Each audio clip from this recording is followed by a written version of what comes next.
Labeas ver ores nec mine salutaris quam festibus de optimo republicae statu de qua nova insula Utopia. That was the working title of Thomas More's book, Utopia, published in 1516. Originally, it was written in Latin, and its Greek form, Utopia, means no place. It had several copies eventually published, but the first one in English was not produced until 1551.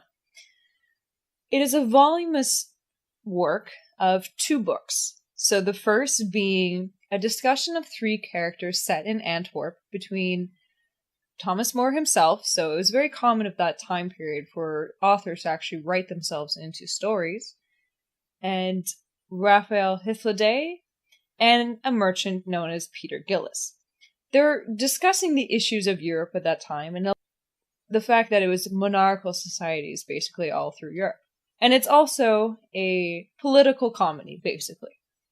In book 2, you have the return of Raphael Hythloday, who had been on a voyage with Amerigo Vespucci.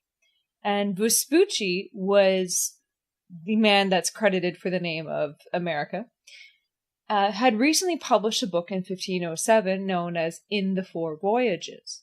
And Thomas More credits that Raphael Hythloday is one of the 24 men who had gone on this voyage.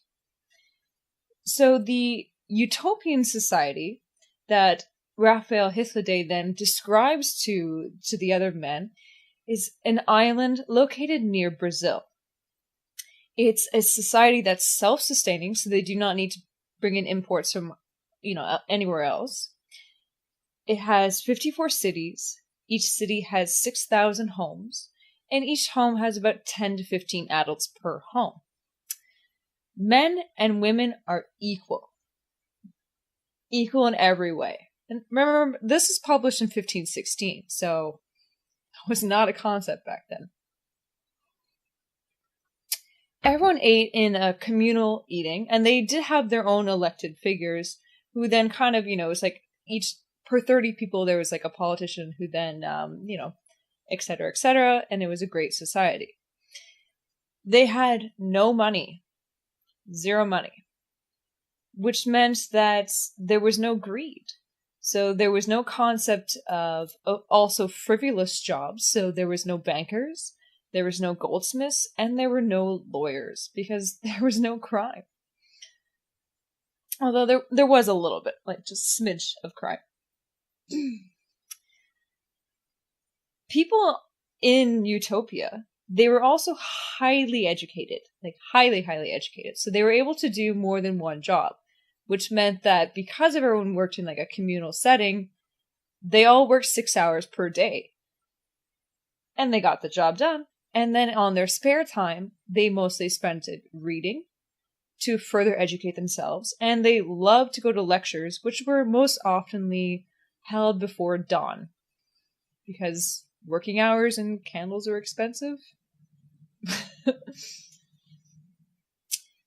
Slaves were a concept in Utopia, but they were those who had been punished for crimes, or they were ones who had been captured during war. When they did engage in warfare, due to the fact that, outside countries or nations would attack them, they were not celebratory in their victories. They were very honest, and if they had to capture anyone, they would become slaves. But more often than not, they used political strategy and their minds to prevent war from happening. They kind of really remind me of the Chiss Society that Timothy Zahn created for Star Wars.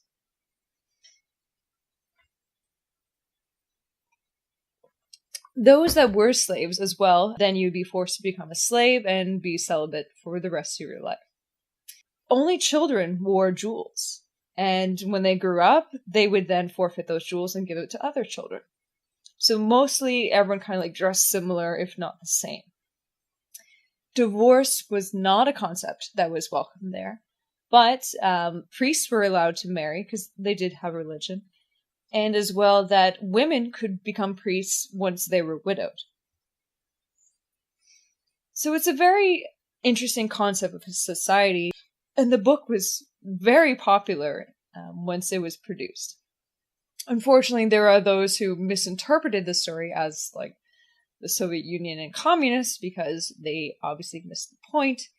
Because Thomas More, he wrote it as a, what if situation, as well as like, here's the drawbacks of this kind of society. As the end of the story, Thomas More relates that, yeah, this can't quite work. But he still at least gave voice to the concepts of it.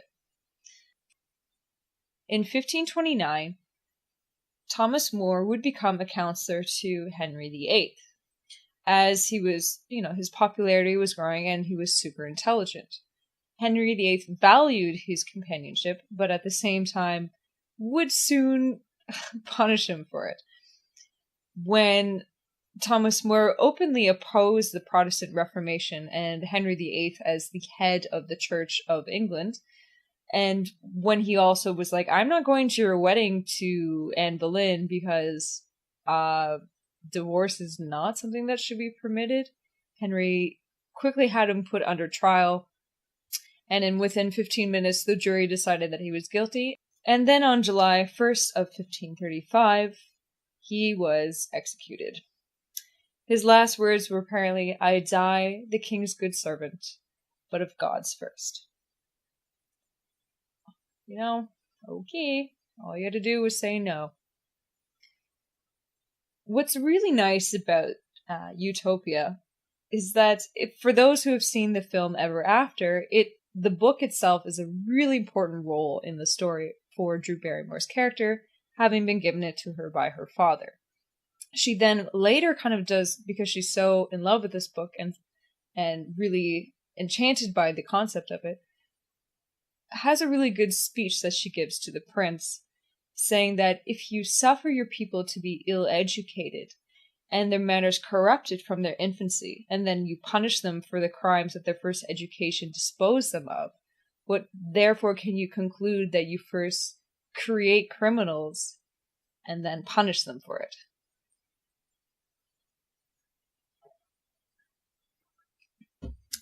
If you want to watch some more historical videos, take a look at the list that I've got.